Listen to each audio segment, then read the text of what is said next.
Ondo Yahweh on gbẹ́nu Mike. Okay, now all the 21 people on bẹ̀rù wọn àbí Ondo Yahweh. You say they are rich people in the country, they are big people. You cannot name them. Ó dẹ̀ mọ̀ wọ́n. You only lẹ̀dí mọ́ Babati nìkan ló lè lẹ̀dí mọ́. Now Babati tó jẹ́ pé ìyàwó yín wọ́n gbèdì lọ bá wọn ni. Ìyàwó yín wádìí débi pé wọ́n wádìí ayé dé ọ̀dọ̀ Babati. Wọ́n ní Babati ṣe fún wọn dọ́gì. Adóyàwó yín kò jẹ̀bi ìyàwó yín yẹn tó dóyàwó yín ò jẹ̀bi ìyàwó yín ní kẹ́ kìlọ̀ fún. Now ó wá ní you know 21 people name them kábẹ́ báwọn jà. Dárúkọ wọn póòsì wọn ọ̀lẹ́ àfàjò olóṣì Ondóyàwó ẹ̀ ló ń gbẹ́nu sí máìkì.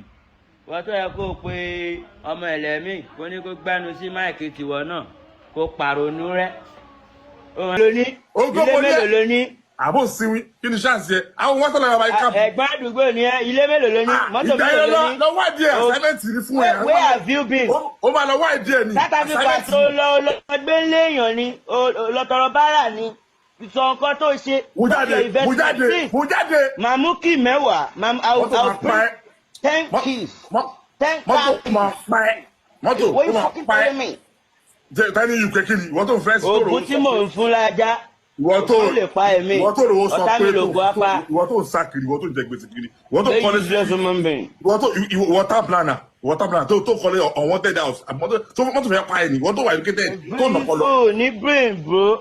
Mo ní kí bí ẹdẹ́bẹ̀ ni. Tó kàn kọ́lé kiri sí gbogbo tó ilé Ẹ̀yin tẹ́ ẹ̀ dí fèmù wa ẹ̀ oríire ṣe o. Oríire tá a ṣe ẹ̀ ṣe o. O ní ṣo oríire fún kọ́tù fẹ́. Mọ́tò ló máa pa. Ibo ló wá kọ́lé ilé mi ló wá kọ́. Jẹ́ lára yẹ o rọ́rọ̀ sọ lóko.